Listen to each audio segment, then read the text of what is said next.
So guys, nandiyan na lahat. Nakapang-prepare na ang ating ilalagay sa ating ginisang sardinas na saba. Ayan. Then, lalagyan niya ng mga ano yan. Sibuyas, kamatis, bawang, and luya. So, ito na ang ating pinainit na mantika sa tingko. Yan. Lagyan ko na yan ng mantika. So, hindi pa mainit. Mamaya, pag mainit, ay atin siya ilagay na yung mga bawang sibuyas. Gigisahin natin. So, yan. Hugasan muna natin itong malunggay.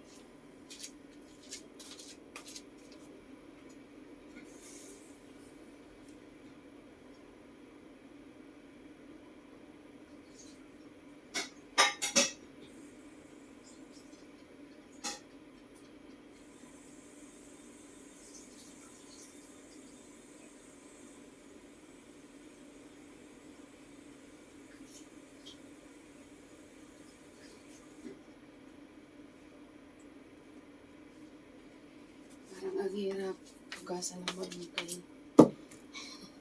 Kasi mabubugos. So, yan. Tayo ay magluluto na. Ipat natin. So, lalagay natin yung bawang.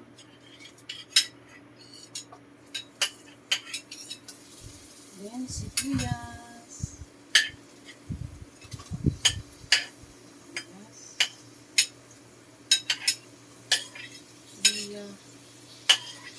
Halo-halo na natin ito. Then, mayroon na kung ito yung kamatis.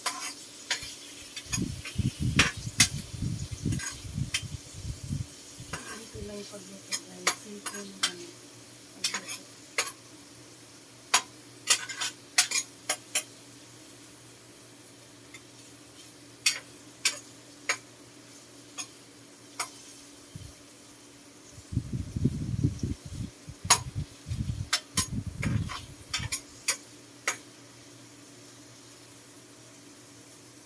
Dito ko lang ito niluluto sa rice cooker. Kung tawagin ito sa Pinas ay tingko. Chinese. Tawagin sa Taiwan pala. Ano na ito sa Taiwan ay tingko.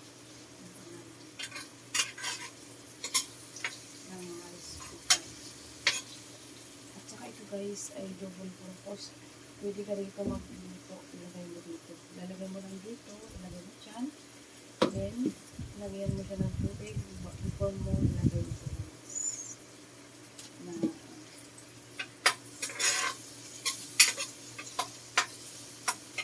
double purpose. So, ngayon, ilalagay natin yung kamatis.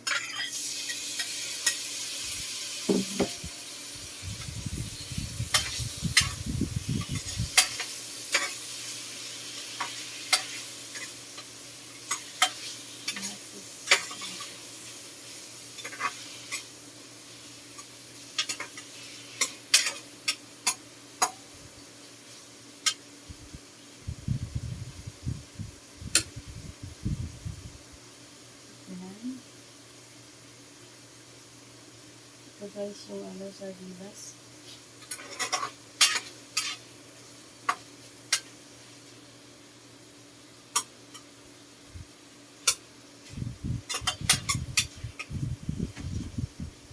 Gawin muna natin yung kamatis. Pakaw natin ilagay yung sardinas.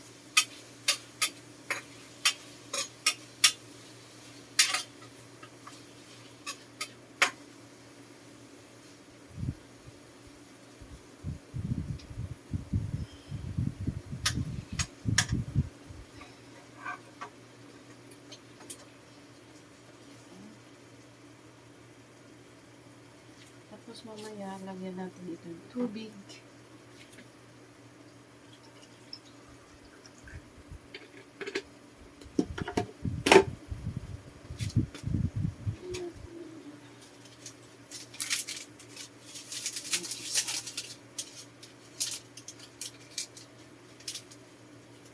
Then, lagyan natin siya ng black pepper.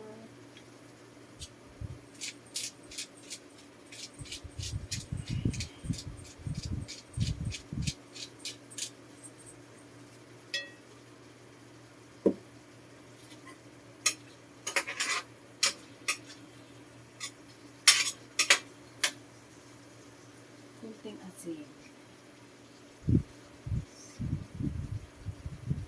So, pagkatapos ko yung aking niluto. Ayan. Yan guys, ang aking niluto. Ayan. Inisan natin yan. Diba? Tapos mamaya, ilagay natin yung malunggay. Itong malunggay guys, ilalagay natin yan. Hindi hahaluan ko siya guys na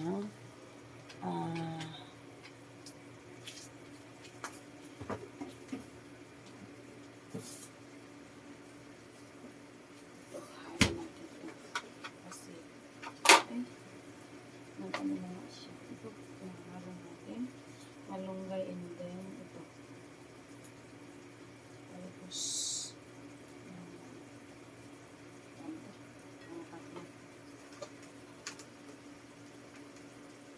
pag matagal na sa rin. Masira na. Pero hugas ko na ito guys. Ilagay ko lang dito sa pagkain.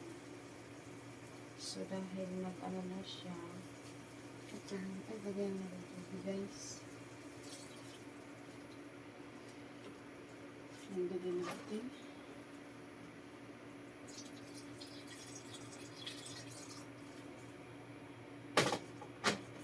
Tatakpan natin.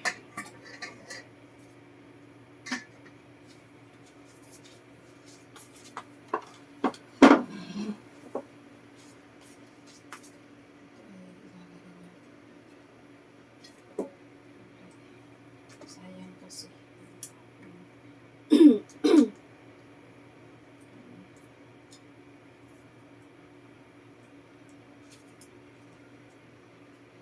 So guys, babalikan ko kayo pag matatapos na yung pagluto ng aking ginisang sardinas.